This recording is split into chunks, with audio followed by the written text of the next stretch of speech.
కు సంబంధించి ప్రవేశిక,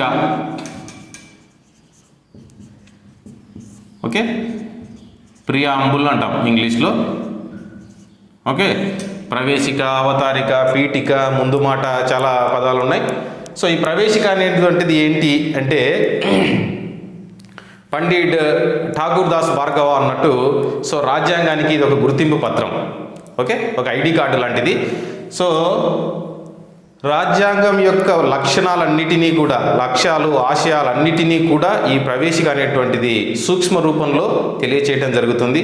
సో రాజ్యాంగం మొత్తం యొక్క సారాంశాన్ని ప్రవేశిక అనేటువంటిది సో తెలియచేయడం జరుగుతుంది.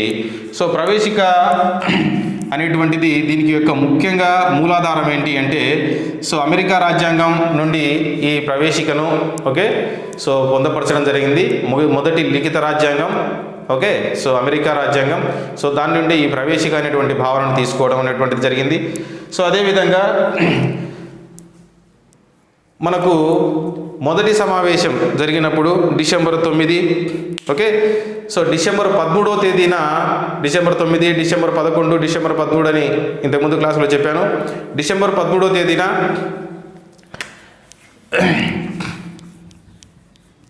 1946, డిసెంబర్ 13న ఆబ్జెక్టివ్ రిజల్యూషన్ ఎవరు ప్రవేశపెట్టారని చెప్పాము?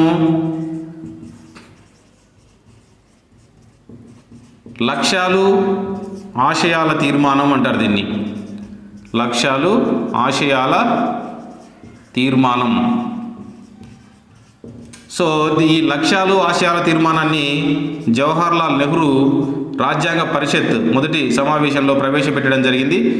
ఓకే, సో ఈ లక్ష్యాలు, ఆశయాల తీర్మానానికి అనుగుణంగానే సో ప్రవేశిక అనేటువంటిది రూపొందించడం జరిగింది.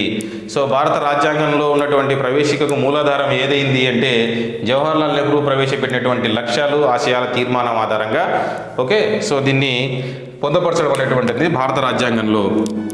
అయితే ప్రవేశిక ఏ దాంతో మొదలవుతుంది, ఏ పదంతో మొదలవుతుంది అంటే, ఓకే, సో భారత ప్రజలమైన మేము, భారత ప్రజలమైన మేము సర్వసత్తాక, సామ్యవాద, లౌకిక, ప్రజాస్వామ్య, గణతంత్ర రాజ్యాన్ని అనేటువంటి పదాలు ఉన్నాయి. ఓకే, సో ఈ యొక్క అంశం ఏంటి అంటే ఈ పదాలకు అర్థం ఏంటి అనేటువంటిది ఇందులో పరిశీలించాలి. ఓకే, సో అదేవిధంగా ప్రవేశిక ద్వారా మనకేం తెలుస్తుంది అంటే ఈ 1949 నవంబర్ 26వ తేదీన అడాప్ట్ అండ్ ఎనాక్ట్, మేమే, ఓకే, దీన్ని ఆమోదించి, ఓకే, మాకు మేమే సమర్పించుకుంటున్నాము ఈ రాజ్యాంగాన్ని అని. సో రాజ్యాంగ ఆమోద తేదీని ఎక్కడ తెలుసుకోగలము మనము అంటే ఈ ప్రవేశికలోనే తెలుసుకోవచ్చు.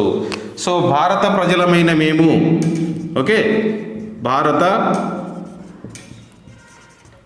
ప్రజలమైన మేము అనేటువంటి పదంతో మొదలవుతుంది.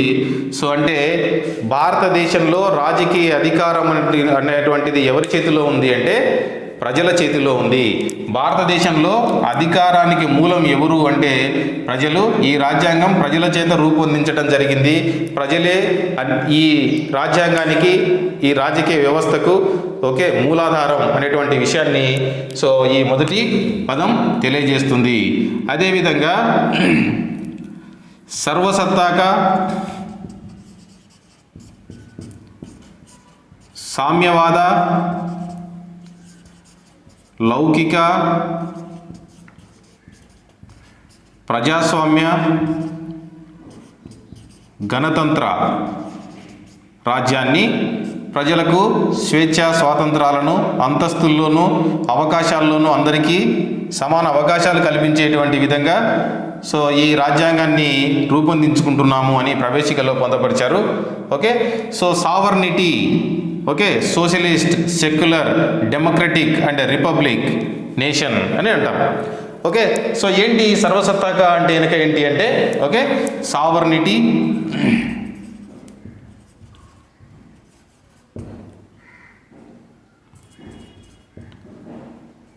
Socialist, secular, democratic and republic okay, so వీటికి సింపుల్గా ఏంటి దీని యొక్క పదాలు అనేటువంటిది పరిశీలిస్తే, సో సావర్నిటీ అంటే ఏంటి అంటే ఎక్స్టర్నల్గా అయినా ఇంటర్నల్గా అయినా ఓకే ఇండిపెండెన్స్, ఎక్స్టర్నల్గా ఇండిపెండెన్స్గా ఉంటాం, ఇంటర్నల్గా సుప్రమసీ అని అంటాం. సో ఏ విదేశాంగ విధానం అయినా మన భారతదేశం యొక్క విదేశాంగ విధానాన్ని ప్రభావితం చేయలేదు. ఓకే, ఎక్స్టర్నల్గా ఏ దేశంతో మనము స్నేహ సంబంధాలు ఓకే విదేశాంగ విధానాన్ని ద్వైపాక్షిక సంబంధాలను ఏ దేశాలతో జరపాలి, ఏ దేశాలతో అవసరం లేదు అనేటువంటి సొంత నిర్ణయం తీసుకునేటువంటి అధికారం ఉంటుంది మన భారతదేశానికే ఉంటుంది. సో ఈ నిర్ణయాలపైన ఏ విదేశీ శక్తులు కూడా ప్రభావం చూపలేవు, అది సావర్నిటీ అంటే. ఓకే, సో అదేవిధంగా సామ్యవాదం, సోషలిస్ట్. సో ఈ రెండు పదాలను socialist and secular okay, so వీటితో పాటుగా ఇంటిగ్రిటీ, దీన్ని సమగ్రత అంటాం. సో ఈ మూడు పదాలను కూడా 1942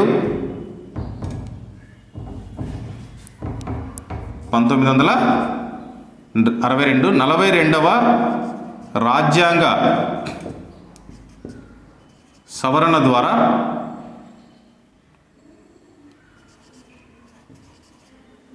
ఓకే పొందుపరచడం జరిగింది. 42వ రాజ్యాంగ సవరణ అనేటువంటిది. ఓకే, సో ఈ సోషలిస్ట్, సెక్యులర్, ఇంటిగ్రిటీ అనేటువంటి పదాలను ఓకే పొందుపరచడం అనేటువంటిది జరిగింది. సో సోషలిస్ట్ అంటే ఏంటి అంటే సామ్యవాదము అంటే దేశ సంపద అనేటువంటిది అందరికీ సమానంగా పంచబడాలి, అంటే ఆర్థిక అసమానతలు అనేటువంటివి ఉండకూడదు అనేటువంటి విషయాన్ని తెలియజేస్తుంది. లౌకిక ఓకే, సో మత స్వేచ్ఛ అనేటువంటిది ఉంది. ఓకే, సో భారత రాజ్యాంగంలో 25 నుంచి 28 అధికరణల మధ్య ఓకే సో ఏ మతాన్నైనా స్వీకరించవచ్చు, ఆచరించవచ్చు అనేటువంటి స్వేచ్ఛ అనేటువంటిది ప్రాథమిక హక్కుల్లోనే పొందపరిచారు. సో ఈ విధంగా భారత ప్రజలు తమకి ఇష్టం వచ్చినటువంటి మతాన్ని స్వీకరించవచ్చు, ఆచరించవచ్చు, కానీ ప్రభుత్వానికి ఏ మతం అంటూ ఉండకూడదు. ప్రభుత్వము ఏ మతాన్ని కించపరచకూడదు, అలానే ఏ మతానికి ఒక్క మతానికే సపోర్టు కూడా చేయకూడదు. ఇది లౌకికవాదం అనేటువంటి విషయాన్ని తెలియజేయడం జరుగుతుంది. సో ప్రజాస్వామ్యము, సో అబ్రహం లింకన్ చెప్పినట్టుగా సో ప్రజల చేత, ప్రజల వలన, ప్రజల కొరకు ఏర్పాటు చేసినటువంటి ప్రభుత్వం. సో ఈ ప్రజాస్వామ్యము అనేటువంటి ప్రభుత్వం ఉంది భారతదేశంలో అని మనకు ఎప్పుడు కనపడుతుంది అంటే ఓకే సో 18 సంవత్సరాలు నిండినటువంటి ఏ వ్యక్తికైనా, భారతీయ పౌరునికి ఓకే జాతి, మత, కుల, లింగ వివక్ష అనేటువంటి ఏ తేడా లేకుండా ఓటు హక్కును కల్పించడం జరుగుతుంది. ఇది ఓకే ప్రజాస్వామ్య దేశంలో ఉన్నటువంటి ముఖ్యమైనటువంటి అంశం. ఓకే, సో ఇది ప్రజాస్వామ్య అంటే ప్రజల చేత ఎన్నుకోబడినటువంటి ప్రభుత్వాలు దేశాన్ని పరిపాలిస్తాయి అనేటువంటి విషయాన్ని తెలియజేస్తుంది ప్రజాస్వామ్యము, డెమోక్రటిక్ అంటే. సో రిపబ్లిక్ అంటే గణతంత్రం. సో దీనికి మీనింగ్ ఏంటి అంటే దేశ అధ్యక్షులు కానీ ఓకే సో రాష్ట్రపతి, ఉపరాష్ట్రపతి పదవులో ఉన్నటువంటి వ్యక్తులు కానీ సో ఈ పదవులు అనేటువంటివి వారసత్వంగా సంక్రమించవు. ఓకే, ప్రజల చేత ఎన్నిక ద్వారా మాత్రమే ఈ పదవీ కాలం అనేటువంటిది ఉంటుంది. అంతేకాని సో దేశాధ్యక్ష పదవులు అనేటువంటివి, ఉన్నత పదవులు అనేటువంటివి దేశంలో వారసత్వంగా ఎవరికి సంక్రమించవు. ఇది రిపబ్లిక్, గణతంత్రము అనేటువంటి విషయాన్ని తెలియచేయడం జరుగుతుంది. సో అయితే ఈ ప్రవేశిక అనేటువంటిది ఈ రాజ్యాంగ పరిషత్ చర్చల్లో భాగంగా రాజేంద్ర ప్రసాద్ గారు ఓకే సో ప్రవేశిక అనేటువంటిది భారత రాజ్యాంగంలో ఇది అంతర్భాగము, ఇది సపరేట్గా ఉండేదేం కాదు అని వ్యాఖ్యానించాడు. అదేవిధంగా సుప్రీంకోర్టు కూడా so Kesavananda Bharati case okay Kesavananda Bharati okay so ఈ మధ్యనే రీసెంట్గా ఈయన మరణించడం జరిగింది. ఓకే, కేరళలో ఉన్నటువంటి ఒక మఠానికి పీఠాధిపతిగా ఉన్నటువంటి కేశవానంద భారతి. సో 1973లో ఈ కేసును కేశవానంద భారతి కేసు అంటారు. 1973 ఓకే. సో కేరళలో ఉన్నటువంటి ఈ కేసులో మనకు దాదాపు ఓకే అన్ని అంశాలను కూడా ఓకే సుప్రీంకోర్టు చాలా అంశాలను ఇందులో వ్యాఖ్యానించడం జరిగింది. ఓకే, ముఖ్యంగా ఏం వ్యక్తపరిచింది అంటే భారత రాజ్యాంగం యొక్క మౌలిక సూత్రాలను ఓకే పార్లమెంటు కూడా మార్చలేదు. ఓకే, సో ఇది ఒక ఫండమెంటల్ బేసిక్ లా అంటాం దీన్ని, భారత రాజ్యాంగాన్ని. ఓకే, దాని యొక్క మౌలిక సూత్రాలు మార్చే విధంగా సో ఏ విధమైనటువంటి మార్పులు పార్లమెంటు చట్టాల ద్వారా చేయకూడదు. మౌలిక స్వరూపము okay basic structure of the constitution అనేటువంటిది ఎట్టి పరిస్థితుల్లో మార్చడానికి వీల్లేదు అనేటువంటి విషయాన్ని ఈ కేశవానంద భారతి కేసులో పొందుపరచడం జరిగింది. సో ఈ కేసులో వాదించినటువంటి న్యాయవాది లాయరు నాని పాల్కీవాలా.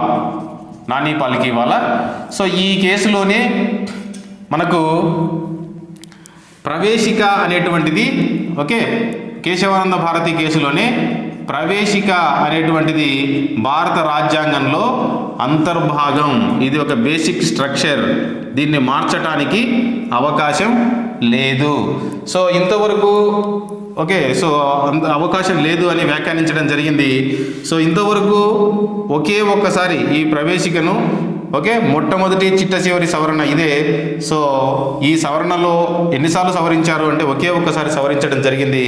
సో ఇందులో భాగంగా సామ్యవాద, లౌకిక, సమగ్రత అనేటువంటి పదాలు ఓకే పొందుపరచడం జరిగింది. సమగ్రత అంటే దేశ ప్రజల మధ్య సోదర భావాన్ని ఓకే దేశభక్తిని పెంపొందించేటువంటి ఒక భావనను కలిగించటమే ఈ సమగ్రత అనేటువంటి పదాన్ని చేర్చడానికి ముఖ్య ఉద్దేశం. సో ఇది ప్రవేశికలో ఉన్నటువంటి పదాలు ఓకే. సో అయితే ఈ ప్రవేశికను పొందపరచడం వల్ల మనకు వచ్చినటువంటి లాభం ఏంటి అంటే ఓకే సో భారత రాజ్యాంగం యొక్క సారాంశాన్ని ఓకే సూక్ష్మ రూపంలో తెలియచేయటం జరుగుతుంది. భారత రాజ్యాంగం యొక్క ఆమోద తేదీని తెలియచేయటం అనేటువంటిది జరుగుతుంది. అయితే ప్రవేశికకు ఒక నెగిటివ్ ఏంటి అంటే ప్రవేశికలో ఉన్నటువంటి పదాలకు ఓకే న్యాయ సంరక్షణ అనేటువంటిది లేదు. ప్రవేశికలో పొందుపరిచినటువంటి పదాలు సో ప్రభుత్వాలు పాటించడం లేదు అని ఏ వ్యక్తి కూడా న్యాయస్థానానికి వెళ్ళడానికి అవకాశం లేదు. సో హక్కులకు సంబంధించినటువంటి అంశాలను ప్రవేశికలో పొందుపరచలేదు అనేటువంటి విమర్శ అనేటువంటిది ఇందులో ఉంది. ఇది భారత రాజ్యాంగ ప్రవేశికకు సంబంధించినటువంటి ముఖ్యమైన విషయాలు.